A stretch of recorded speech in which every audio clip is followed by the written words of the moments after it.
Hello. Yep. How you doing? I'm well. How are you? Excellent, excellent. Can't get my lighting right, but other than that, fine. Looks like you have a nice view. Oh, I do. We live on a beautiful little pond. I still have 3 faculty that I didn't get their emails to add to the panelists, so I need to find my Google form and see if they got signed up. I gotta see if I can move my light. Was that me, Tamera Kraft? If you're here and I can hear you, then no, I got you in. You would have gotten an email, or maybe not. I don't know. Yeah, I got an email. You did? Okay, then I got you in. I thought I had. It would be. Oh, that's better. You would be stuck with the attendees unable to speak or have video on. So I need to. Oh, okay. Sherilyn just chimed in. Is she on this panel? I don't know. Let me look. I'm looking. I'm really bad with names. I have to have a list. Yep. Because I know she's as faculty, but I don't know if she's on the panel. I don't think she's. Nope. I don't know whether she's considered an editor or not. Rhonda's here. Jean Rowley's here. Bob Hostetler is here. All right, so let me see who's not added.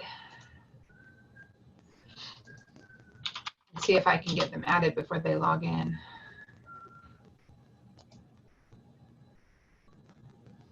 That's not going to work, Deb. Ouch.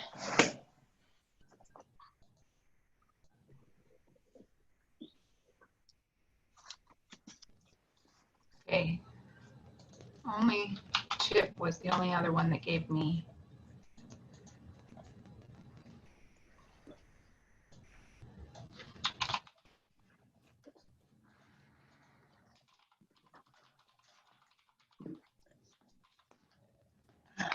Hopefully I got him on before he logged in and isn't sitting in the waiting room waiting to be promoted. Okay, cool, yay. Yay. So now I'm looking for, I don't know what to do about lights. if you had a light you could put in your face, that would work, because it would. That's what I'm trying to do. I've got one that's shining straight at me, but it doesn't seem to be working very well. I think it's because of the sunshine. Maybe. Hey, hey, hey. Hello, Hi. Hannah. I have been kind of sweating bullets. I told you not to.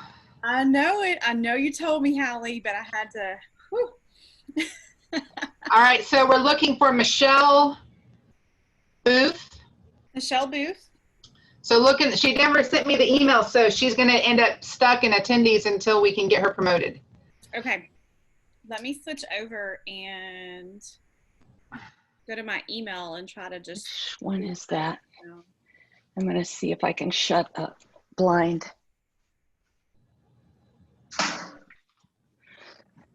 I think that might be the only one. Michelle Booth. Michelle Booth. So let's see if she's here yet. See Jean. Oh, there's Chip. I need to promote to panelist. Oh, that's better. Okay, so I wonder if she's going to be coming on with her publishing email. If that's the case, I can email that to you really quick, Hallie. Yes. Hello, Chip. You're muted, Chip. Let me unmute you. I've unmuted. Nope. It won't let me. What? He's going to have to do it. Well, the good news is the attendees are alphabetized. Oh, that's praise the good. Lord for that. So it's no stressor now, because now I can just hit them alphabetically. Okay. Well, that's nice. And how many do we have on there? So far, 20. Oh, But there's still 10 minutes before it starts, so. okay. Where did you guys go? I lost you. Here you are. Okay. All right. I just emailed you Hallie, Michelle's, and hopefully we can grab her. Hello, everyone. Deb and Tamera and Chip. It's good to see you guys. Yes. We're here. We're doing it. I have got to shut off my email or it will chime all during. I know. I've threatened my family with their lives. So Bob, I cannot see or hear you. Are you on this panel? I mean, he can be. Why What not? he's not taking submissions this time, right? I think he said he would take a few, but we kept him off the panel just to kind of rescue him. It's up to him. He's typing in the text, so he can type me a yes or a no, and I can. Oh, hey, Rhonda, I just saw your message. Thank you. We need those prayers. Pray for our technology. Like that was. Yes.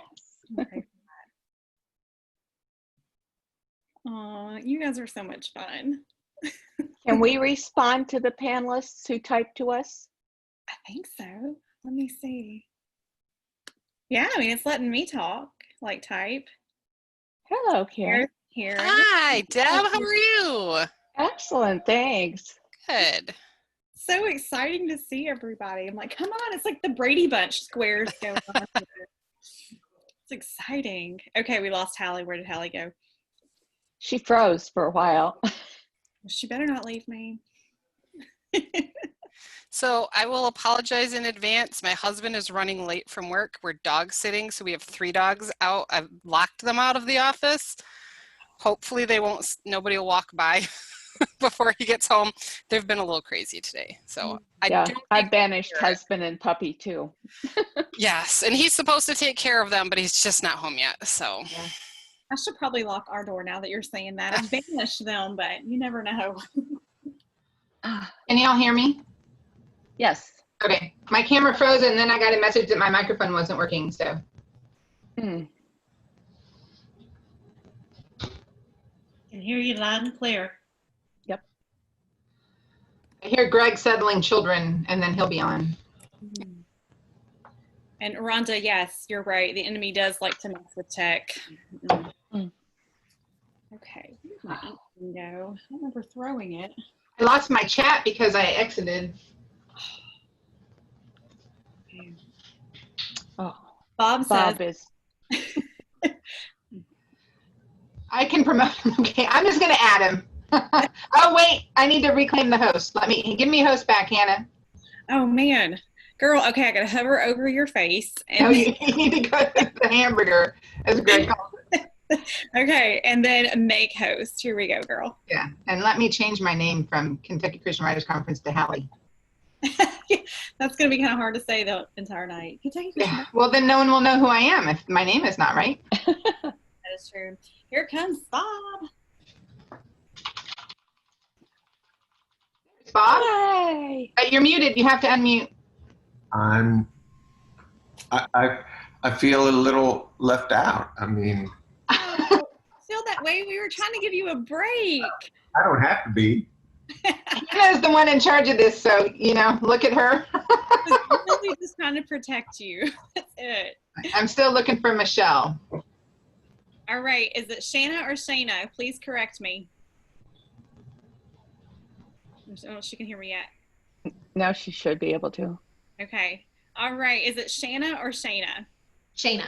Shana. And say your last name. Asaro. Sarah, I want to get it right. Asaro. So Shana? As long as we're talking about getting things right, my name is misspelled. Is it? It is. M-A-C? M-A-C. Yeah. That's my fault. Oh my I goodness. fixed it. Okay. Oh look, are you That's good? okay, Holly. I was trying to get you added really fast before you logged in, and I was just going fast. Okay. So can you hear the dogs? Because they're going crazy right now. Not at all. Nope. Okay, fantastic. Yeah, I just gave my dog something that'll hopefully occupy him for the hour. I chose to be on the level of the house with the dog and not the baby, so we'll see how this goes. It's going to be And pretty fun. Jean asked you to shut the blind behind you if you can. And Brandy, you are welcome to chat amongst yourselves inside the chat. I'll explain it again after it's time to start, but there's a Q&A button underneath all the people's pictures, and that's where you ask questions to the panel. Please chat amongst yourselves. If there weren't 400 people registered for the conference, we'd have everyone up on the screen, but we can't, so.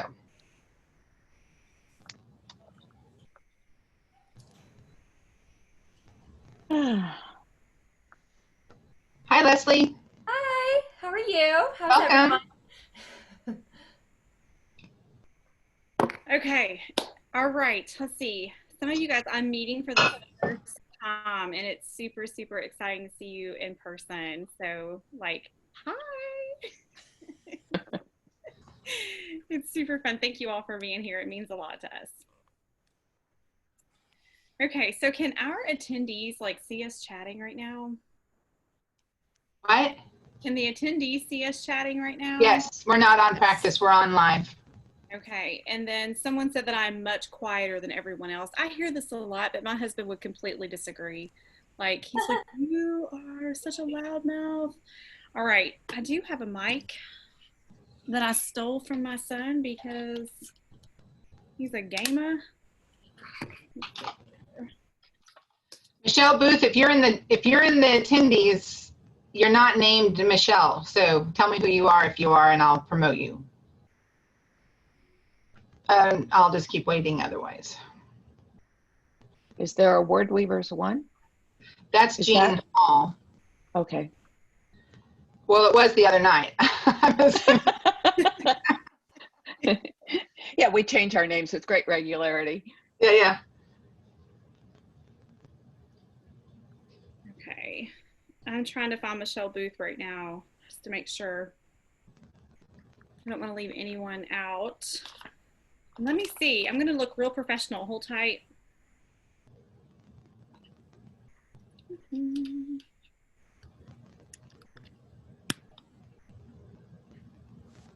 All right. Is this louder?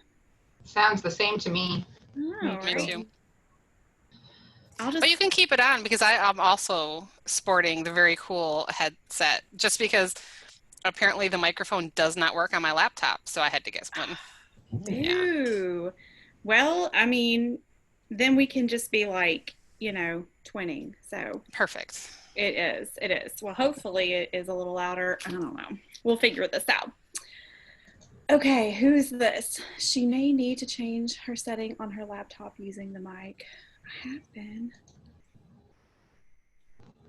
Okay.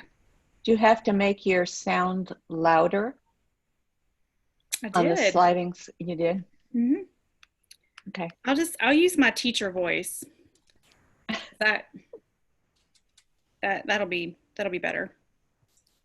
Okay. And then I can hear all of you well. You're coming in loud and clear.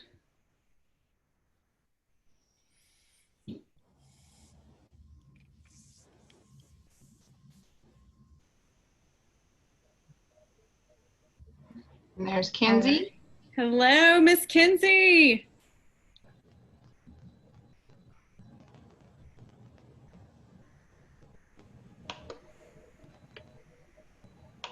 All right, and then Jenny, we're waiting on Jenny Baumgartner. And Gregg Yes. Bridgeman and Michelle Booth. Okay, we've got. All right. Oh, thanks, Michelle. We've got Bob, Kenzi, Lesley. Is it Tamera? Tamera. Tamera. Okay, I want to get it right, girl. Like Kimbrell with a T. I like that. Tamera. Okay. Karin. All right, Karin. It's Karin, right? It's Karin. Okay. It's not Corinne. Nope. And Nothing it's fancy. Bob, right? It's Bob with a long O. Bob. It's just Bob with Aw. one O. Bob with a 1-0, long yes. O. Some people, according to some. my goodness. You know, it probably You're just wouldn't do lucky for us to Cindy meet Sproul first. isn't here. Oh, goodness.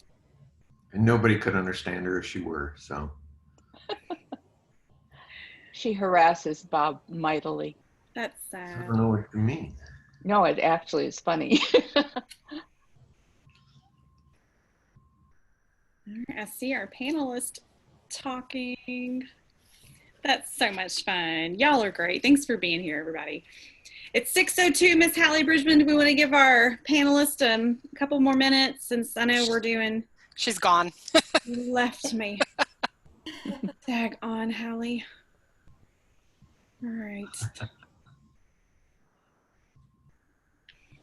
Although I'll point out that on my screen, I get to be the mom on the Brady Bunch, so I get to go. We should all just look in different directions. Yeah. Hello. Hi, Tamera. We have to switch you from the line to the gallery view. See, should I look down at Chip? Yeah, look down. Oh, Waving. That's that's fun. fun. All right, and you guys are from all over. We've got, I mean, I'm here in Tennessee. Where are the rest of y'all coming from? Colorado. Whoop, whoop. Las Vegas. Massachusetts. Oh. Northern Michigan. Oh. New York? On the Pacific Ocean in Oregon. Okay. Wow. Southeast Tennessee. Southeast Tennessee. Girl, we'll have to get together. Are you near Chattanooga? Yes. What? Michelle Booth, if you're in the attendees, please let me know your name and it so that I can promote you. Okay, there's Miss Jenny. Hi, Jenny. Hi. How are you? Aw. All right, and Jenny, you're coming to us from Tennessee too as well, right? I am. I'm coming from Nashville over in the Mount Juliet area. We are like 40 minutes away from each other. Coffee. No way. Really? Yes, we're in Clarksville. Oh, I thought you were way up in Kentucky. You know, way far. That'd be great. We should. Absolutely. It would totally be fun. Okay, and everybody, okay, so Wisconsin, Cleveland, Ohio, North Carolina, Nether Ohio, Arizona, Alabama. There's an Alaska in there too. What? Yes. I see Elizabethtown, Kentucky. Whoop, whoop, my hometown. Louisville, yes. Paris, Kentucky, not France. Montana, Missouri. Scrolling fast. Yeah. Oh, I'm nervous about these questions that are going to be coming in, y'all. Well, do the Q&A and you won't need to be worried. Okay. You know what? You're right. You're right. Northern Virginia, South Carolina. Australia. Wow. I know. We have 6 countries represented now, I do believe, if that's... Wow. Okay, so while we're waiting for a couple of people, let me explain. Yes. Actually, let me open. I was waiting for Gregg, but let me go ahead and open while he's coming. And we're also waiting for Michelle Booth, who, if your name is something other than Michelle Booth, tell me what it is and I'll promote you to a panelist. But let's open in prayer. Yes. Father God, you are so mighty and amazing to give us this technology that we can come together as writers from around the world who write in your name. And I just praise you for equipping this committee to bring this conference this way in a time when we wouldn't be able to have it otherwise. And I just pray your blessings over this panel tonight and over the attendees. And I just love you so much and thank you so much for this opportunity. In Christ's name we pray, amen. Okay, so here it is. There's a chat away. However, if you want a question answered by the panel, please use the Q&A. So if you look at if you look at the images of the speakers, below that, there's a Q&A button. And if you have a question, that's where you ask it. Because the scroll of the chat is going too much. There's no way we can keep up with it. So my mic is cracking and popping. Is that better? Sound good to me. So I'm going to hand it over to Hannah Conway, and she is going to moderate this panel. So Yes. thank you.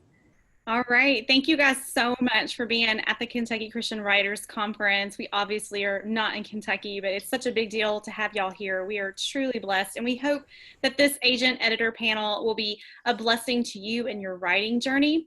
We want to thank our panelists for being here. It is a big deal to have these people here with us right now. They are industry experts, top notch in their field. And so we are just, I mean, I have stalked them to get them for you all. Like they're here for you. We do want to take a moment and recognize them. Shana Asaro, can you wave? And she's with Love Inspired. Jenny Baumgartner, can you wave? Thank girl. Nelson Books, which is a division of Harper Collins. We have Karin Beery with Lighthouse Publishing of the Carolinas. Michelle Booth from EA Publishing. We're hoping she'll join us soon. Gregg Bridgeman with Olivia Kimbrell Press. And Tamera Kraft with Mount Zion Press. Deb Haggerty from Elk Lake Publishing. Okay. Mr. Bob Hostetler with the Seymour Agency, who's also keynoting. Steve Lobby Agency. I'm Steve Lobby. I'm so sorry. I'm with the Seymour Agency. What am I doing? I was like, wait a second. That's me. And I'm fired. Just don't call me Hannah. Don't call me Hannah. I've lost my job now. All right. Kenzi Nevins is an agent with Hartline. It's Kyle, actually. So you're with Kyle and not Hartline now? Well, Not Hartline. And I'm double fired. All right. And then Miss Lesley Sabga, please tell me that you are still with the Seymour Agency. So with the Seymour Agency, and you're still my client. So Okay, good. Not fired. So thank you so much for being here. Attendees, we do ask that you type your question in the Q&A. You forgot Chip. And Chip MacGregor, I'm so sorry. Y'all, like you can tell, I'm just a mess right now. Jesus, take the wheel. Oh my goodness.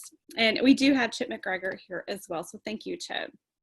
I think you're supposed to say the estimable Chip MacGregor. I'm supposed to say that? Anytime. In my contract. Yeah. Oh my gosh. Do you need a bottle of water as well? Like, do I need to have that? Did I mess that up too? I didn't ship the water over to you.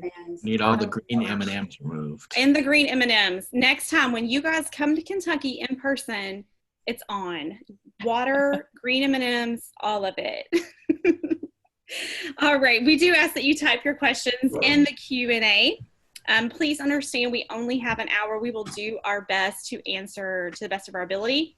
Panelists, we ask that you take no more than 2 to 3 minutes to answer each question. Take turns sharing this, platform, and I will kindly remind you of your time limit. When we have 5 minutes left, we're going to ask the panelists for you all to tell the attendees what you're looking for as far as submissions, and that way they know who to submit to when the conference is over. Again, I will keep track of time. I'm looking forward to this. Are we ready to begin? Okay, here we go. Let's see. I have from Christy, what is the status of Christian biography these days, not memoir?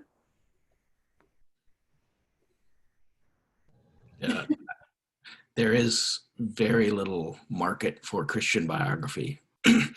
There is a growing market for memoir, but memoir is always tough. But in terms of biography, that is where you're writing, but you take somebody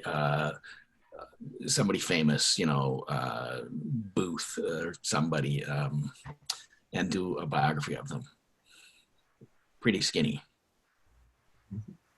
Okay. Feel free to jump in there, Lesley. Yeah, anyone else? Oh, There's some YA. There's some YA that's happening. I'm not very knowledgeable on that genre. I'm sorry to say, but if anyone else wants to jump in, I'm all ears too. Always like learning on panels as well. Well, it's such a narrow opportunity. It's got to be someone very famous and have some current connection to it, So when Billy Graham died, then his biographies were relevant, but it's kind of hard to plan that sort of connection.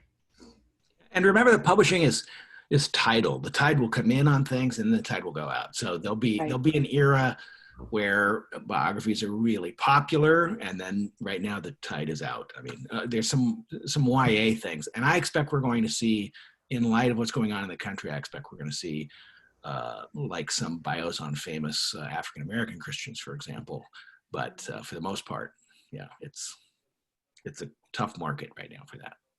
Okay. All right. We're going to move on.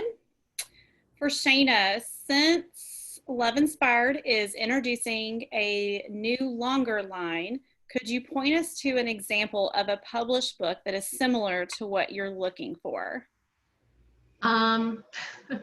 Well, so what we're telling people early is that we're looking for the best in Christian fiction. The genres that we're most interested in acquiring right now are Amish fiction and Amish romance, romantic suspense, and historical romance and historical fiction. We're also open to considering women's fiction, but that one's a bit more difficult.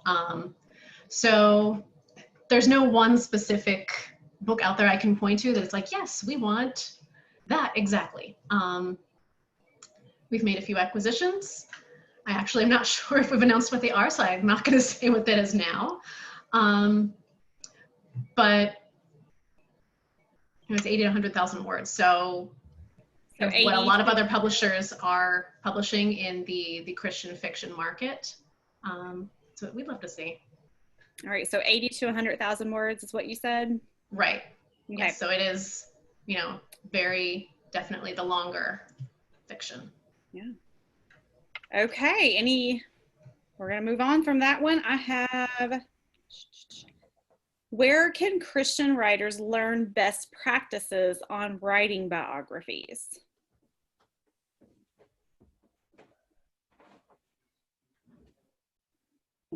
Read a lot of them. Yeah, I mean, I would say read a lot of them, know the market that you're about to enter. I mean, just research as much as possible. I think that's with any genre that you're looking to write in. Yeah, I mean, like I said, I don't know too much about biographies, but researching is always the best way, I think, to approach any genre. Okay. All right. What two things take up the majority of your time as an editor or agent? Y'all are like, who wants to go first? Reading submissions. Yeah. A lot of drudgery in that, but it's really exciting when you find a gem in it. Yeah, I would have to agree with reading submissions, and then also a lot of my time is spent connecting with editors, pitching projects, preparing projects to take out on submissions. I would say for me, it's a little bit about prioritizing. I mean, if I answered all the cold queries in my inbox, I don't think that I'd get any work done for any of my clients. So it's really kind of prioritizing for me. So, clients come first, and then usually at the end of my day, then I go through submissions as long as I hit, my top priorities. Yeah, I would agree that I try to divide it between, because you could spend your whole day reading submissions, but then also sending things out to publishers, writing cover letters, that sort of thing is sort of like the top priority. And counting money. Don't we wish? That takes a lot of time. The bulk of my time is spent actually going back and having to correct Bob Hostetler's errors. And huge chunk. And it's not just you. That's what's amazing, Chip. It's not just you. A lot of people are in on that. For me, the answer will be emails and phone calls. It's not unusual for me to have 300, 400 email days. And today, here, I'm at my desk. Today, I had phone calls at 8, 9, 9:30, 10, 10:30, 11, 11:45, 2, and 2:30. So emails and phone calls seem to suck up a lot of my day. So what we're hearing is that we need to pray for y'all, like now. I would have to say the bulk of my time recently has been in the editing process, actually editing the novels themselves. When I'm done with them, we pass them off to another editor who catches everything I didn't catch. But that actually editing because we publish in series, I've been editing a lot of series, and that takes the majority of my time. My time is mostly spent with email. I identify with you, Chip, and doing the final edits on all of our books, because I'm the last editor our books see, which involves a lot of training of editors and training of authors as they learn better systems and better ways to do things. Yeah. And so I'm in a different phase of life than everyone else here. Guiding Light Women's Fiction is the youngest imprint of Lighthouse Publishing of the Carolinas. And in the last couple of years, Lighthouse Publishing has made the transition from Christian fiction to clean general market. And we're still in the process of helping spread the word about that. And so right now it's, I'm spending a lot of more time on social media than I would like, in author groups, writers groups, just trying to help spread the word that we are looking for kind of the PG-13 rated books that don't necessarily have the Christian content. They're just good, clean stories. They don't have any of the graphic swearing, violence, intimate scenes. So that's where I'm spending most of my time right now, is just helping spread that word. I spend a lot of time sending back, this is too Christian, or this is maybe a little too graphic for what we're looking for. So that's where you'll find me. So Karin, just to be clear, a different season in life. Did you just call all of us old? You are wiser and more mature than I am. Time is up. Too, Gregg. All right, guys, here we go. We have this question from Miss Janice. How is the market for women's devotionals or devos? What do you think? I'm not taking any at this point in time. I am, but I want good Christian devotionals that are deeper, that aren't just surfacey type devotions. I like them to go a little bit deeper than the normal devotion. And also like a platform for devotions where I don't really require it that much for Christian fiction. Okay. I wouldn't be opposed to it, but I'm trying to sign a guy that's doing a devotional for every month of the year. So that will tap out my devotionals for a while. All right. Let's see. From Cole. Do you recommend that authors send their one sheet along with their query letter when reaching out to agents? It depends on the agent. I mean, different agents request different things. I like the query letter and the first 3 chapters. That's the easiest for me. I don't want anything else other than that. But other agents ask for different things. Right. And I would suggest, rather than trying to find a one-size-fits-all, check the website. You know, most agents have on their website, here's what we prefer. In my case, it's just give me a full proposal. I don't need a query, I don't need a one sheet, but it depends on the agent, so check the website. And just for the purposes of this conference, we're only collecting one sheets for y'all, just so that everyone's clear. Yeah, and typically one sheets are for conferences. That's right, exactly. That's their use. Okay. Renee, this is from Renee, where do you go to publish Christian devotionals? I guess they're like, where would you send them to look? I check the Christian Writers Market Guide. That tells what publishers are looking for, and there are some that are looking for devotionals. Right. There's a dozen or more that would say they're actively looking for devotionals. Can I make a commercial here for something? Sure. If you remember what I said a few minutes ago about, you know, things being titled, devotionals are very tidal. The tide will come in, everybody is swamped with devotionals, they're all coming out, and then the tide will kind of go out for a while and nobody's really acquiring them on the book side. But if you write devotionals, the 2 pieces of advice I would give you would be, number 1, look broadly, because there's journals, there's print journals, there's online journals, there's websites, there's places where you can get your writing out there. and in some cases actually be read by a lot more people than if you were ever put into a book.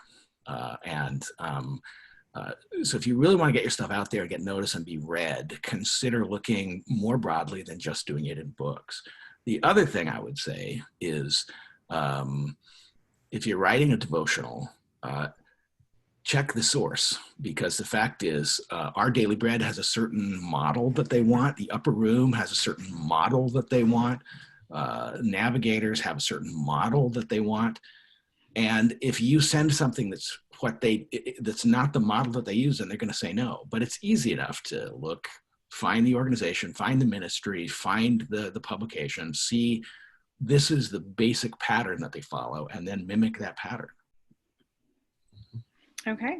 And we have 15 seconds left. Anyone else want to jump in on that? Chip, thank you. That was great advice. Thank you. I appreciate that. Okay, guys, from Laura, where do I send poetry or memoir in verse? Oh, that's a Jenny Baumgartner question. She's laughing. Because, poetry is the hard question we get at all the conferences. So poetry has a very little market, you guys. I'm sorry. It's really hard to... I'm at Nelson Books, Harper Collins Christian, and I acquire nonfiction, so trade book length kinds of books. We do not do e-poetry, and so unless it went to maybe our gift book division, and the poetry was sort of intermixed with maybe some other kinds of, it could be in a devotional over there, or it could be mixed with some other kinds of commentary between it. We do have some artists that we publish trade books with, and they include their poetry in their, their trade book that is on a particular topic. And the arc of the book covers that topic, not just poetry. So there are ways to put poetry in some of the books that we publish, but a book of straight poetry, can't think of any of our divisions, even here at Harper Collins Christian, that would do that right now. Of course, children's books are kind of a poetry. They need to rhyme and things to that effect. So that's an option, I guess. Depends on what kind of poetry you're talking about. So I think the agents would know better about how many publishers are actually looking to acquire straight poetry. Are there a lot that ask for that? Because I don't really know the answer. They're shaking their heads. No, I never really chat with editors who are interested in poetry. I know that it's a very small market, and if usually the poetry stories that I know that are success stories, they usually start out self-published and then they get picked up. So like Atticus, for example, he got picked up by St. Martin's. Ruby Cara, she wrote The Sun and Her Flowers, and her first book, she originally self-published, and then that got picked up years later because of its success. All I know of poetry is that it's very competitive, it's very hard, and it's very small. Not to be too discouraging. Right, but sorry, that was a little harsh. My bad. You did say to self-publish. There are ways, and like Chip had indicated, if you look, there are ways. There are journals and magazines and online platforms that you can. Building a platform and visibility always helps. Mm-hmm. Absolutely. Okay, so don't be disheartened, our poetry people. Let's see here. Moving on, Miss Michelle. From Miss Michelle, I have the same question as the first person for Christian fiction. Where is it now, and where is it headed in terms of marketability, etc.? And is there a market for more edgy Christian fiction? Thanks. All right. We might give 3 minutes for this question. I think from my perspective, we're looking for books that are more real. I always used to say I didn't take Amish because the cozy, everything ends up happily ever after stuff I burned out on. But when you're showing real life situations, whether it be Amish, Western, contemporary, real life situations that end up with a redeeming quality at the end, those are much more popular now than the chick-lit cozy literature type of books. I will say that, so for Love Inspired's new trade imprint, we are looking for some edgier or darker fiction and topics. So We definitely see that there is a market there and there's interest from readers. Obviously still keeping with the, with the Christian worldview and not anything like graphic or gory or anything like that. But there's definitely room to explore darker, more real life, edgier issues in our fiction. Yes. We're very interested in that. It's what we've done from day one, as long as it's realistic and tastefully presented. We're very interested actually in series. That's what we're focusing on right now, is publishing books in series. So a series of 3 or more, as long as they are realistic and don't pull the reader out of the story too much. We've never published any Amish or Western or cloistered communities, and that's just not our bag. Okay. We have about a minute and a half. Anybody else want to tackle that? I am very interested in Christian fiction and Christian worldview. That's what we publish. We don't really go for the clean fiction as much as the Christian worldview. But as far as it having an edge to it, yes, bring it on. We love that. As long as they keep out of the profanity or the, different people think edgy means different things. We still have the morality, no language, no on page sex scenes, no any of that, but definitely interested. Could I jump in with one other comment on fiction, and that is you can't really talk about Christian fiction these days without talking about the change in delivery. In terms of, it used to be dominated, Christian fiction used to be dominated by fewer than a dozen traditional houses. And then Harvest House stopped doing fiction, Cook stopped doing fiction, Nav Press stopped doing fiction, etc. And now on the traditional side, there's just a half dozen places really doing fiction on a regular basis. Tyndale, Baker has both Ravel and Bethany House, and then Thomas Nelson. I see you, Jenny. And with the occasional book from Waterbrook, but they've scaled way back, the occasional book from Howard at Simon & Schuster, from Faith Words at Hachette. So we used to have this huge market of Christian fiction, and basically it was store-based. So if you haven't been paying attention here recently, Christian bookstores have gone the way of the Oldsmobile, and that's really hurt sales. But it's not that Christian fiction doesn't exist anymore, as this person on my screen, this person and this person and that person will tell you. It's moved away from traditional houses, and it's basically moved to indie publishing. And it's Shana, sorry, and Harlequin, of course, who publishes more Christian fiction titles than any other publisher on the planet. Sorry for missing in the room, but so much Christian fiction has moved to indie or to small houses or to author co-ops, and you can't really talk about Christian fiction today without talking about the migration away from traditional houses and towards other means. That's what's significantly different about Christian fiction. I can tell you, so I started aging in '98, and the Christian fiction market is completely different. It's a completely different business today than it was even 10 years ago. So Karin was right. I consider myself a small traditional publisher because I do pay royalties. We're probably about 85 or 90% fiction.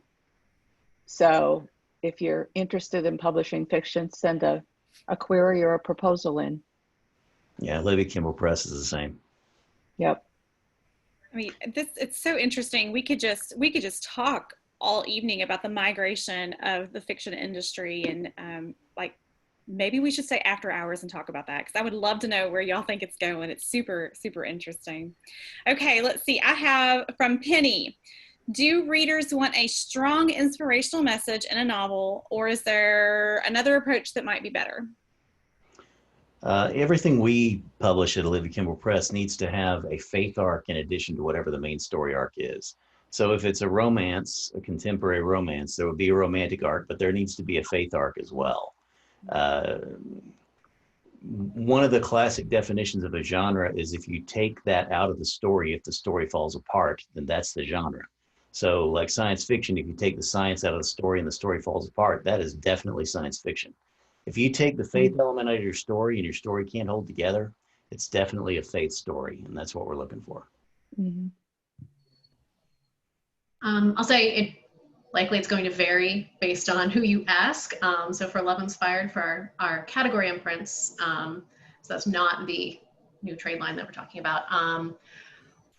It will vary from author to author. Some have a specific faith arc in the book. Others, it's just Christian characters leading faith-based lives and dealing with whatever topic the author has chosen to write about, whatever is going on in their lives. They attend church. They believe in God. There might be some prayer, but we're not looking for the books to be preachy, to quote a ton of scripture. It's really just kind of your next door neighbor, the person across the aisle in church, living their life. Right. Some may have a crisis of faith, some may not, and both are okay with us. Right. We call it publishing the positive. I like that. I do. That's cute. I like that. Okay. No, Lesley, go right ahead, girlie. I was just gonna say, I know for like us at the Seymour agency, we're very much on the same page as Shana, where it just varies by author to author. I have some authors where it's extremely faith driven. I have others where it's a little bit of underlying, as long as it doesn't really cross, the very extreme preachiness, because that's a whole other different market. Yeah, it definitely varies, but we're open to just about anything. Okay, from Nora, what do you think of novellas in the Christian market? Is there a market for combined novellas in one volume, especially in women's suspense fiction? 2 minutes. Well, we publish a collection of novellas called the Crossroads series. We just published the 6th one. They've been incredibly successful. They're usually collaborations of 5 different authors, so you got 5 novellas in the set or so. And they're really, really successful, especially if one of the stories ties all the other ones together. So we've had success with that in terms of market. It's certainly something that we're trying to do.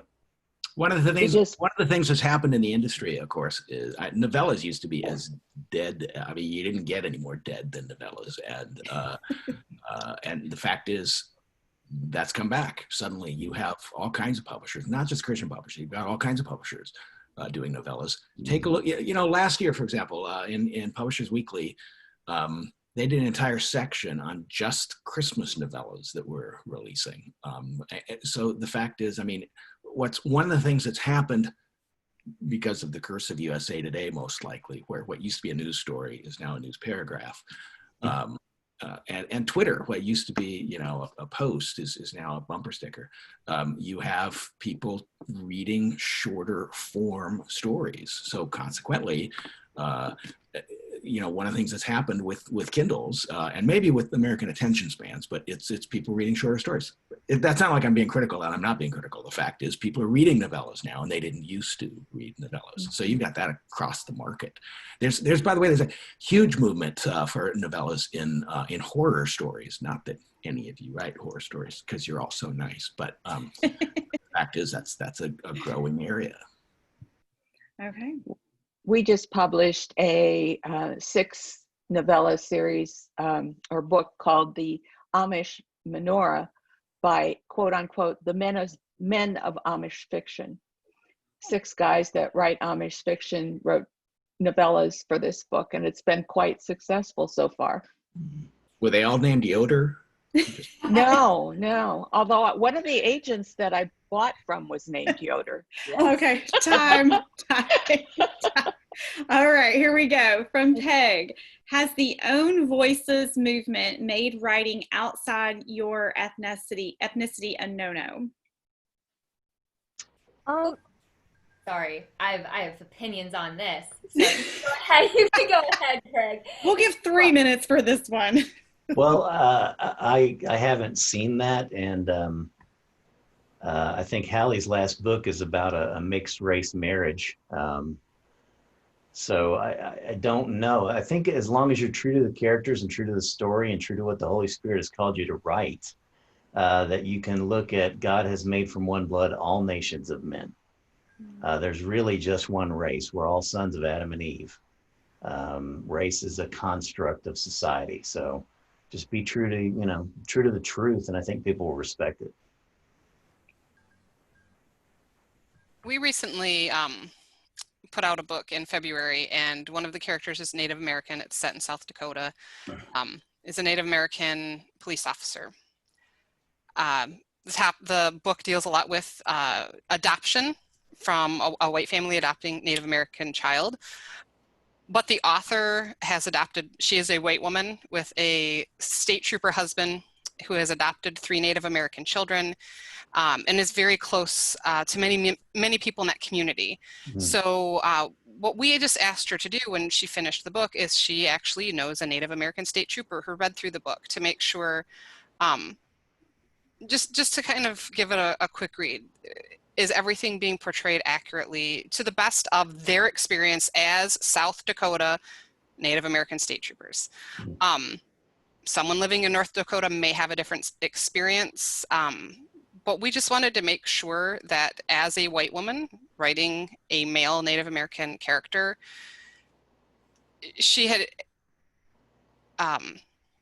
investigated, had done all of the research necessary to do that. And so we were confident putting it out. She was confident and happy with it. And I would just encourage people, if you're concerned at all, do some extra research. Mm-hmm. I want to hear from Lesley on this. Yeah, Lesley's like snapping her finger. Yeah. I get a lot of submissions of people who write outside of their race and ethnicity, and a lot of them do not research, and I will not touch a project that is not well researched or has endorsements attached to it, or if there isn't, some sort of personal tie to it. It's a very sensitive climate right now. I mean, go on Twitter, this current day and age. Very, very tricky to, I don't want to call it a risk, but it kind of is, I really, really agree with Karin where you have to research, you have to be mindful, sensitivity readers, there's a lot of sensitivity readers out there. I really highly suggest hiring one. Something that you might perceive as okay and comfortable, chances are, it might not to, a person of color, or, in, the LGBTQ community, just always do the research, always be mindful. Sensitivity readers, absolutely for me. Lesley, could you tell us where to find those reviewers, sensitivity reviewers? Where do you find them? A few of my friends are that I just know throughout publishing. Our agency, we actually have a few on deck that we just hire out that we've, spent the past couple of years like finding and kind of, I don't want to say like interviewing, but working with them to make sure that, that they're giving good advice and that they are qualified in the realm of publishing. I'm kind of a firm believer that not everyone can edit a book. Like my friend, she's in academics. And I was like, wouldn't trust you with a novel. Like you wouldn't trust me with a dissertation. But definitely there's really, really fabulous resources. Editorial Freelance Association, it's the EFA. If you just type in sensitivity readers, there's a whole lot of them up for hire that you can actually call, interview. They're very, very, since it is a delicate subject matter for most, they really do appreciate the time that you take to, talk to them on the phone, tell them about the story, tell them about the author, where this vision of the story came from. But 100% need to research though. There's just too many bad things that can happen. And I'm sure everyone on this panel has heard horror stories of backlash happening. And that's, that's like everyone's worst nightmare, having an author get picked apart for their book or, having it fall back on the agent or the editor or the publisher. There's too many moving parts for having a book come to life to where, you really just have to be cautious every step of the way. But it's not impossible, though. I promise. It's really not. So, and I want to point out, Lighthouse Publishing of the Carolinas does have a line, Harambe Press, Edwina Perkins is our managing editor. And I'm sure she would be more than happy to let people know some sensitivity readers and to discuss with authors of color different options, things like that. And I also work with the Christian Editors Network, and part of the Penn Institute, one of the classes we're working on developing is sensitivity training. She's working with us to create a class for editors because there are a lot of white editors in the industry. Right. And she's helping us put together a class just so that we can train other editors what to look for, questions to ask, how to be sensitive ourselves. And I'm not sure exactly where we are in that process, but just want to throw that out there again. Edwina Perkins. All right, guys, we are at time on that Before one. you go on to the next question, we want to welcome Michelle Booth with EABooks. Yes. Please Michelle, jump in if you have a question you want to answer. We're not pinpointing people. It's just kind of a free-for-all. Yeah, I apologize for my late entry, but I'm here. We are so glad you're here. Welcome. Okay, I'm muting again. Okay. But I'm putting in chat my article that published this morning about researching writing. Yes, girl. The characters that I wrote in my last book. Check that out. It'll be good. Hallie does her research. All right, guys. Miss Phyllis says, I spent 22 years as a domestic violence counselor, advocate, and am now retired. I would love to write a book on domestic violence from a Christian perspective. I had hundreds and hundreds of Christian victims who would love to read a book on the topic. Is anyone publishing a book like this? So that would be nonfiction. Here are my nonfiction peeps. I would be interested in that. Okay. I would be interested in that too. All right. In a case like that, I often have to dig a little deeper with the author because a lot of thought needs to be given to how and where and when the reader gets that book. So, you know, a victim of abuse isn't going to put that book on her bedside table. Right. Right. So those kind of questions very often haven't been thought through. And so that's one of the first things I would suggest is think through the delivery process and the way you approach the reader, because that everything will begin and end there. We have a series out by Becky Lindsay that is about different kinds of abuse. Has been doing very well. It's called Beauties from Ashes series. It's 4 books now. And we also just published a book about an African-American girl who has been abused in her childhood, and it's called Free Runner, and has been, again, doing very well and received very well, especially by people who've been in similar situations. So that's marketing through the connections that the author had already. I'm sorry, Deb, is that a novel that you're mentioning? It's a novel. It's a YA book. And Becky's books are YA books too, because that's the stage that I guess people are most sensitive, especially girls are most sensitive about what's happened to them and how they survive it and how they go on. So this is helping. Both those series and the Free Runner book are helping. Awesome. All right. Thank you, guys. Let's see. Shana, would Love Inspired be interested in a combo book of modern and historical romance all in one story? So like maybe a time slip? So I'm gonna guess that question is maybe for our longer trade imprint, because for the category of romance, no, that's not something we publish. It's possible, yeah, so not time travel, but a time slip. I think actually it's something that we've talked about that would be open to considering. Okay. So yes. All right, so yes. Here we go. I'm gonna try to find, there's some that are kind of similar. Here we go. What are you looking for in a proposal or query, or in our situation, a one sheet that wants to make you request the full manuscript? I want it to be specific. I don't want it to sound so generic that it sounds like it could be one of a dozen novels. She sees this, he does that, will they get together? Well, that could come off of the back of 100 different novels. I want it to be very specific to their story. Okay.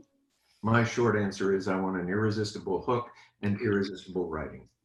And my short answer would be on the nonfiction side, I am looking for a really saleable idea. So it's something that this is a topic people are talking about. So it's an idea people are interested in. I'm looking for that expressed through great writing so that I'm engaged by the writing. I'm pulled into the story, if you will, right away. And then thirdly, that the author has some kind of a platform to support it, because these days, even with a great idea and written very well, if the author has no platform at all to support it, it's tough to get over, frankly.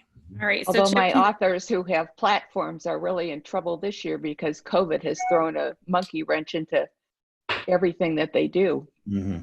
So when we're talking I'd like the record to show that Chip MacGregor was the one who brought up platform. Yes. Okay. So platform. Can you just someone briefly for our attendees that are very new to this industry? Can you just briefly give like a 1 minute? Yep. Platform is a number. Just think of platform as being a number. You have Facebook friends. What's the number? You've got Twitter followers. What's the number? You've got Instagram account. What's the number? You have a blog. What's the readership? That's the number. You write articles for a magazine or an online journal or something like that for a newspaper. What's the number of readers? You're on the radio or on television as an expert on a regular basis. What's the viewership? What's the number? You pastor a church or you belong to an organization. All of those are numbers. You add up all those numbers, that's your platform. How many people can you reach directly through something that you're doing? That's their magic number. And all numbers aren't equal, too. Back to the original question, what I would be looking for is a series in fiction. And in terms of nonfiction, I would want something that is specific, something that is current, and something that's well written. So the one sheet needs to be well written too. All right. Yeah. The biggest turnoff for me is a query letter or a proposal that comes in with grammar and punctuation errors. That gets discarded immediately. You know, get that edited. Don't just ship one in. I've never heard of such a thing, Deb. All right, guys, Lesley, really quick, and then we're going to move on to our next question. I just want to say for platform, if you don't have a platform, don't get discouraged. I always tell my authors to start out on the platform where your readership lies. So if you write young adult, you better be on Instagram. You know, young adults aren't on Facebook. You know, there's kind of these no-brainer ways to start out small and then grow. So it kind of seems less daunting. To be clear, you're talking about fiction writing, right, Lesley? Oh, yes, fiction. See, I was talking more about nonfiction. Like nonfiction. Oh, yeah, no, platform's everything in nonfiction. For fiction, it's easy to grow small. Nonfiction, it's a completely different world. You got to have a great platform. Fiction, there's a little bit more wiggle room to grow. Okay. Thank you guys so much. Let me see here. Do your manuscripts need to be 100% complete before sending a submission? Yes. Yes. Sorry. Fiction, yes. Biggest yes. pet peeve when the manuscripts are not finished and then I have to chase the author down to get the full manuscript, and then if it takes long, too long, and I've already filled that spot on my list and the author gets upset, then I'm, it's just a mess. So finish the book. Also, you just want to show that an editor, to an editor or an agent, that you do have a full book and that you can finish it. We're interested in a product. Well, and you're talking about fiction again. Fiction. Yes. For fiction, manuscript has to be a done deal. And for debut nonfiction, I would suggest finish the book too. But a lot of folks, not for their debut, sell nonfiction on the basis of proposal, contract the nonfiction without the manuscript. But for a debut, it's a little different. And for fiction. Okay, let's see. That's a good point, Bob. There's a difference it depends on the author, I would say. If you're Hallie Bridgeman and you write a novel over the weekend, you don't have to send me the full manuscript, Yeah, true story. All right, guys, I'm kind of scrolling through and just picking out some because we do have about 9 minutes left. What advice would our panelists give an aspiring writer embarking on a writing career? Read a lot. Work on your craft. Write a lot. Right. Go to writers' conferences and learn as much as you can from as many different people as you can. Consider the dry cleaning business. Dream about active verbs. Forget about is, are, was, were, be, being, been. Yeah. Active Don't verbs. quit your day job. I Okay. tell a lot of writers, you have to invest either your time or your money. You have to invest a lot of time to learn how to write well, how to edit well, and that will save you money in the long run. Or you're going to have to invest and you're going to have to pay that professional editor, because I have turned away, the number one reason for rejecting a manuscript is it's just very badly written. Yeah, that is so true. You know, people always seem to think that there's like this secret, like if I could just unlock the secret and then I'll be able to get published. Look, 80%, I don't want to exaggerate, 80% of the things that from the people on here that you're seeing who turn things down, I bet 80% of them, we look at it, it's really not done. It's not done. I mean, you think it's done, but it's like 30% done. And the fact is, you know, you need to go back and refine some more and write better and study better and complete it. I mean, that's the thing. It's one of those things where people always think that they're baking a cake, and it's like, nope, that's a mix, and you just turn the oven on, but there's no cake yet. It has to be good enough to edit. All right, that's our timer for that one. Okay, y'all, that's some good advice. Y'all were shooting that like bullets. Let's see. Whew. Okay, here we go. What is the best way to query an agent or editor? Is it best to email or maybe try to meet in person or virtually at a conference? What would you say? Slip it a chip in the bathroom. Do not talk to agents or editors in a bathroom, ever. Right. I just did a blog post, I think it went live on Tuesday on the stevelavy.com site, about the best kind of ranking, the best ways to submit your work. And so read that book. But because it's not a sole pursuit, you know, it's not like you lock yourself in a room, write a book and become rich and famous. It takes people. You have to have people involved in that process.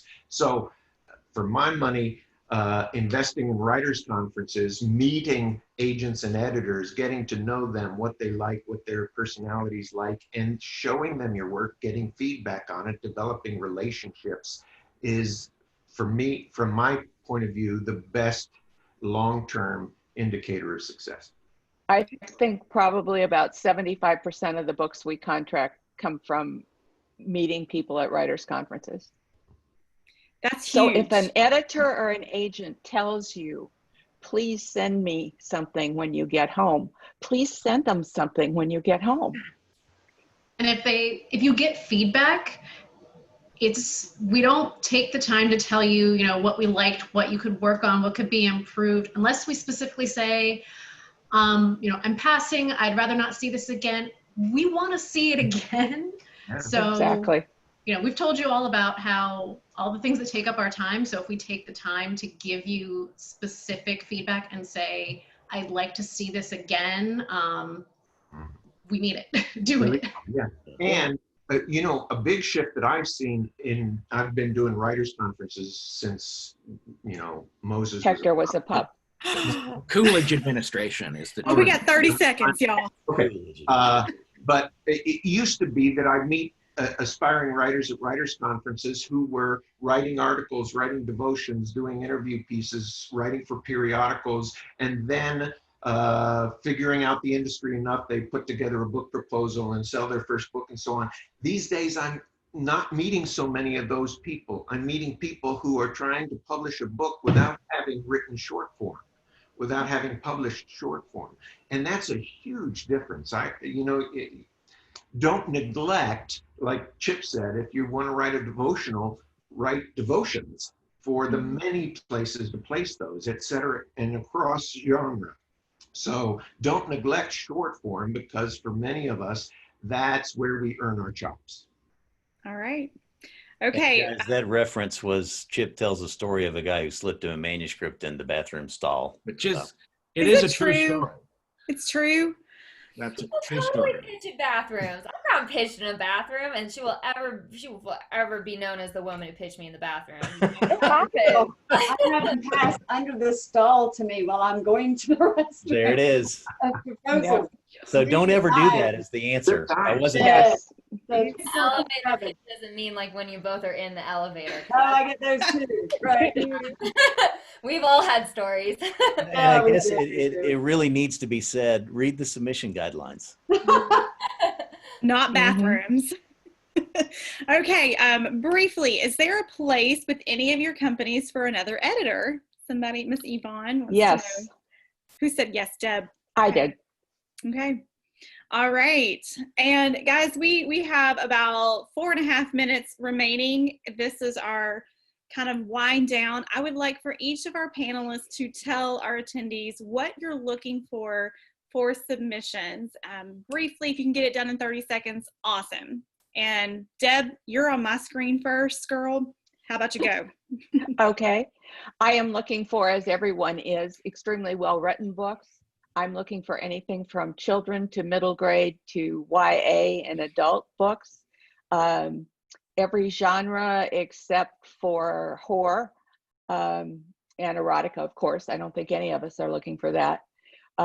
Biggest qualifications are they need to be well-written. You need to make sure that you've done the craft, that you're not just on, the drawing board, that this is a book that you've just pitched out there to see if anybody likes it.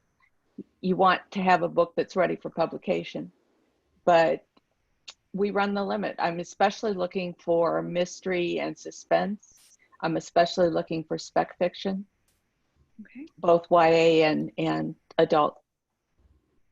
Nonfiction, it has to be, if you can get me to read past the first 3 chapters that you send in with a proposal, I'm probably going to contract because I don't like reading nonfiction. All right, that's a challenge. So there we go. All right, Tamera, you are next on my screen. Okay. We are looking for well-written fiction, but it has to have a Christian worldview. We don't want just clean fiction, but that Christian worldview is vital. Whether overt or subtle, it's fine. It's just it has to be there. And organic to the story. We want something, of course, well-written, but we tag ourselves as books off the beaten path. So we accept all Christian genres for adult and young adult fiction, and they do not have to be the normal for that genre, even if it's a mixture of genres or something a little bit different, maybe a little more suspenseful than the average Christian suspense novel, maybe a suspense novel without romance in it, or maybe even a Western, or we like to do well-written Christian fiction, even if it doesn't fit the mold. All right, thank you. Chip, you are next on my screen. At the moment, I'm really looking for nonfiction with a really strong voice, whether it's narrative or prescriptive or even a business book. Yeah, so I do a lot of memoir and true crime, so I'm looking for strong stories that are by people who can really tell a good story. Okay, Karin. So for Lighthouse Publishing, our website is shoplpc.com. And you will see the little tab for authors. It's got the submission guidelines, all of our different imprints. There's Western. We do have one inspirational line, but again, LPC is a clean general market publisher. We are looking for stories that do not break biblical principle, but we also are not looking for overtly Christian content. We are not looking for conversion stories, return to faith. We just want good stories that demonstrate God and show God without saying, hey, look, there's God. Specifically for me, I'm in the women's fiction, and I've just been telling people, read some Charles Martin. The books that I've read of his are fantastic. That's what I'm looking for.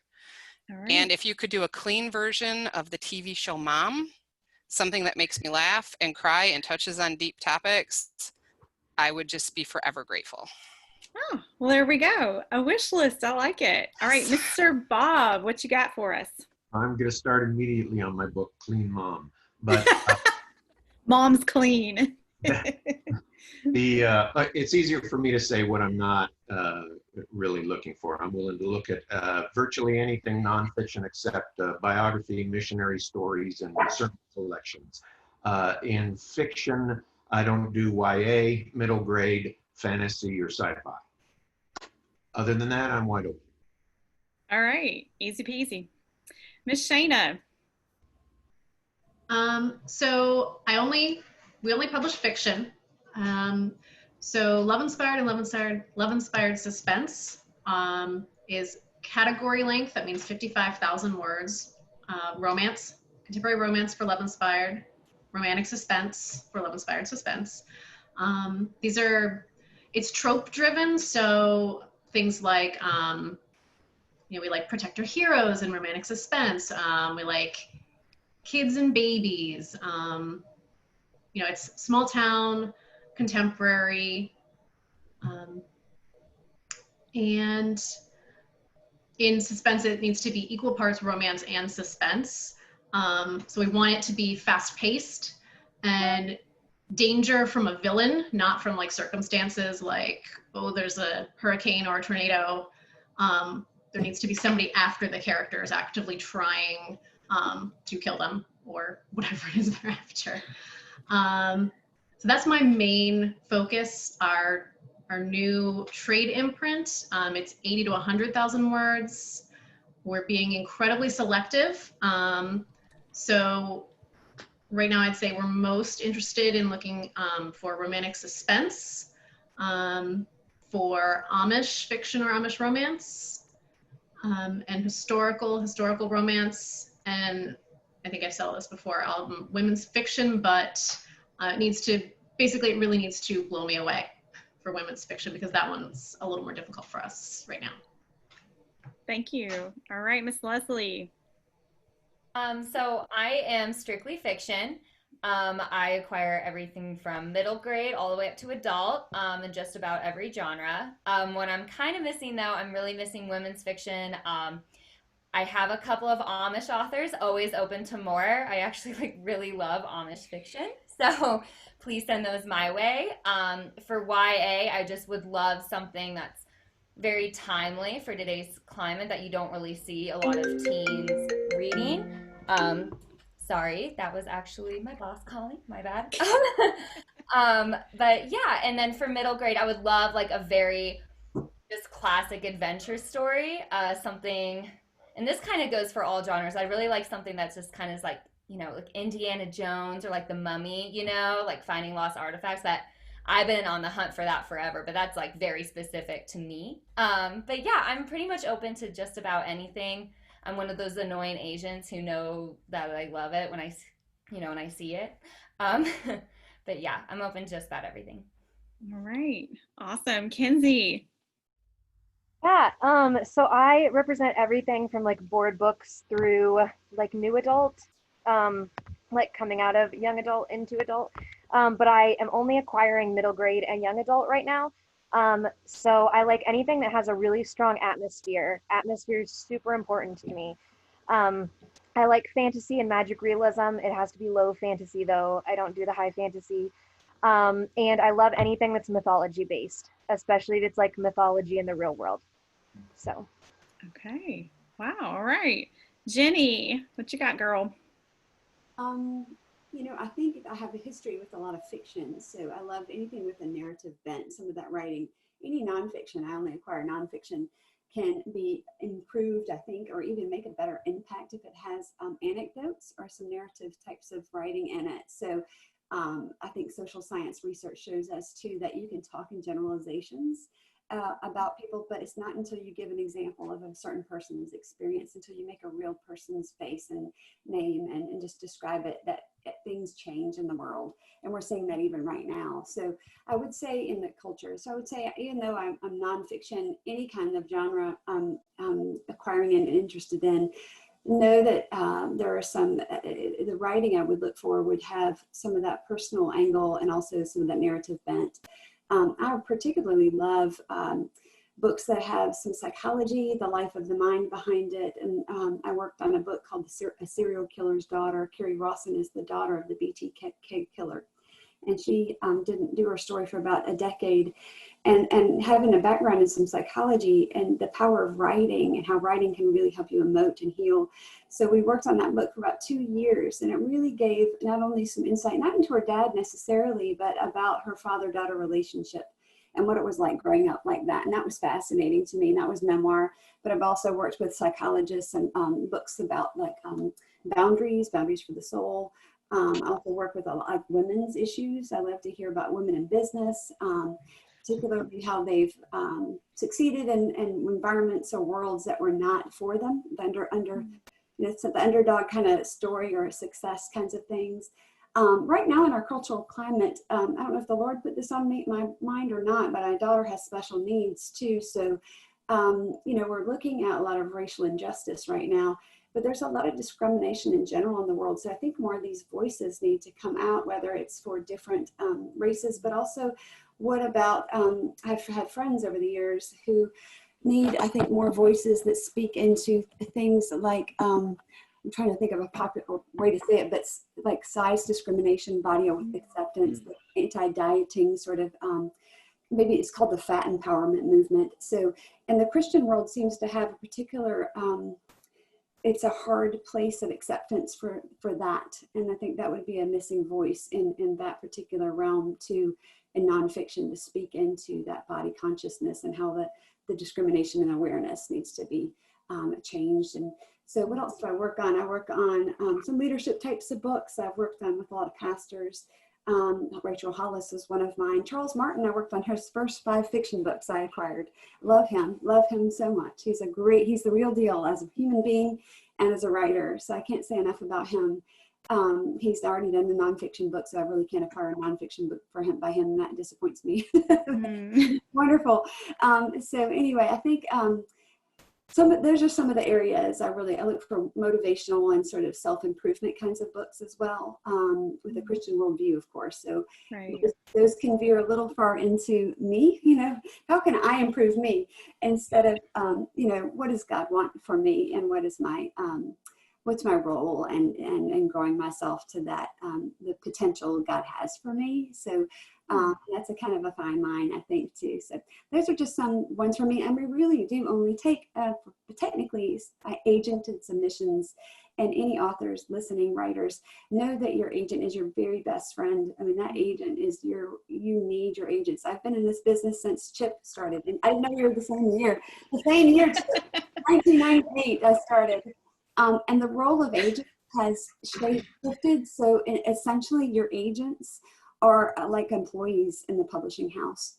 We depend on them to understand me, to know me, what I like to work on, to understand the divisions that other authors out in the milieu of publishing, to understand good writing, to just know the landscape, to be the go-between, to help us know who you are as a writer, what you're good at, just all the things. They're a gold mine. So I want to really encourage you to go through agents, but I will also have taken authors to our editorial board, and that's our process in-house for acquisition. If I met you at a writer's conference, or you one of our authors, and the authors might say, would you look at this, my friend of mine who's writing, and I'll look at those kinds of proposals or sample writing too. But like a couple of the people here have mentioned, if I were to look at every sort of cold query, I wouldn't sleep. You'd never sleep. You would have to take, I don't know, what's that, bullet cop or whatever that charge, extra energy. I don't even know what they all are. Well, thank you, Jenny. All right, Gregg, I got you next. Well, first of all, let me just say amen to everything that Jenny said, because that was awesome. Yes, absolutely. Tough act to follow. So we accept fiction and nonfiction. For nonfiction, we're particularly interested in Christian living, specifically related to diet, fasting, the feasts, recipes. If you've seen Hallie Bridgeman's parody cookbook series, they tangle with some aspect of secular culture. So like 50 Shades of Gravy or The Walking Bread. We also do, Katie Robles' Sex, Soup, and Two-Fisted Eating. That's a good one too. We'll also do some treaties if they take on some aspect of secular culture. Hannah, you know, we published the lieutenant colonel. That's right, who Brad Smith. has adopted how many kids now? 21? Oh my gosh. It's, yeah. Yeah. They're an amazing people. Just amazing. And every single one of them that he's adopted was affected in some way or another by addiction. Either the kids were addicted or the parents were addicted. And so we took that on. This was his treatise on addiction and and then another one on adoption, interestingly enough. So the story that the reader asked about the abuse counselor, I'd be very interested in looking at that, at least one sheet for that. All right. In terms of fiction, that's a different story. It has to be well written. It has to be engaging. It has to be realistic. Our Savior Christ used story to change hearts and minds in the form of parables. What we're looking for is modern day parables. We publish contemporary, we publish historical back to World War II, really interested in military fiction, as Hannah knows, but it has to be accurate and well presented and in a positive light. Also extremely interested in speculative, especially time travel. I've right now got a 7-book series waiting for book number 8, time travel in my spec line. That's fantastic. And we also started a new imprint. We've got 3 books in the pipeline that are going to blow you away about first century Ireland. And we have 4 on about first century Rome that's under that imprint now. So, you know, in or around the time of Christ, stories like that. But all of our fiction really needs to be in series. So it needs to be at least 3 books that we can publish rapidly. And that's really what we're looking for. All right. Thank you. Michelle, what you looking for? So we're a little bit different. EABooks is an independent publisher. So we will accept fiction, nonfiction, children's, YA, we do science fiction, young adult, all genres. But where the vetting process comes in is with the editing the manuscript. So you've got to either come to us with your manuscript already edited by a professional, not a family member or friend. But if you don't have a connection to an editor, we have a pool of editors that we can match you with. So that's sort of our screening process. And we do have manuscripts that, you know, excuse me, we have people come to us with a manuscript that's 200,000 words, and we will say, you know, we've got to pull this apart into 2 books, or we've got to, you know, make it a shorter version of 1 book. But we don't just take everything that comes to us. There is a screening process. But as far as genres, it's, you know, open to all genres. I mean, we're a Christian publisher, so of course it's got to be in line with, it doesn't have to be a Christian manuscript, but it has to, you know, of course, as Deb was saying, no erotica, no, you know, inappropriate content. So. Okay, thank you. Thank you so much. Okay, Miss Hallie, I'm gonna give it back to you, girl. If you're cool with that. It has been a wonderful night. There are so many questions. Literally, I'm sorry. I feel like I need to apologize to all of you. There's so like Hallie, 63 questions in the chat. I know it. Wow. I mean, we could just go. We could just keep going. We could just it's on. wonderful. It really is. I think this panel is wonderful. I am honored to be among you guys. This is a great hour. I've loved fellowshipping with every one of you. It's amazing. Yes. Like, I feel like we need to take a selfie or something. I did. Did you? Well, if everyone will look at your cameras and smile, I'll do a new one. You ready? Yeah. Wait, hold on. I hit it too soon. So 1, 2, 3. Are we good? Yep, got it. Okay. Was So, my hair was out of place. Your hair was great. Super fun. So thank you, everyone. This was wonderful. I really didn't think we could get through so many questions with so many panelists in an hour, and it's amazing how quickly you went, and I appreciate you respecting everyone's time. So tomorrow morning at 8 a.m. there's so you're a newbie class. If you 8 a.m. Eastern? And then 9 a.m. Eastern. All times are Eastern. 6 a.m. Yes. He will have his first keynote. So that will be the official start of our day tomorrow It morning. will be the first ever keynote in pajamas, I think. I should have sent him some Hallie's Brew coffee. I just hope Dunkin' Donuts delivers that early. Yeah. Oh, goodness. We did offer to let him record that first keynote, but he's doing it live, and that's wonderful and amazing. So I know that this venue is a little bit unusual for Zoom, where only some people are on camera and most people can't talk. The classes will be full on normal, you know, everyone's on camera, anyone can talk. Hosts will be muting everyone right and left. So, but the keynotes will be in the same. So you'll just see Bob's face and that's it. Sorry. Maybe mine. I don't know if I figured out how to turn mine off yet. Bob, could you use a different face? I don't mind looking at your face, Kelly. I have a Chip MacGregor mask. Yeah. I'll get that to go. So you're the one. Yeah. Oh my goodness. You guys are so much fun. So we will see y'all on either 8 a.m. if you're going to the newbie class, or 9 a.m. we'll reconvene. And I have like 2 or 3 emails from people that have said, I can't get in, and I don't know what they can't get in. So I need to go break it down if they don't have the password to the website, or if they didn't know how to use Zoom. So hopefully everyone else can make it. I hope so. Hopefully you gave us all direct links like you did tonight. Everyone had direct links, yeah. Every class has a direct link. Yeah. Yes, absolutely. So thank you, everyone. And thank you for being with us this weekend. It's going to be such an amazing conference. God is going to do great things with it. So, amen. Yes. And I want to just stress that all you're submitting to these folks this weekend are one sheets.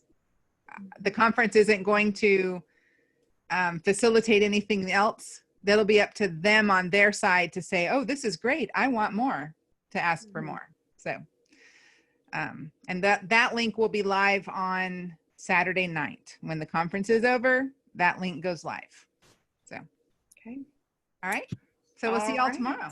Can't wait. Bye, guys. Bye. Good night. Good night. Bye.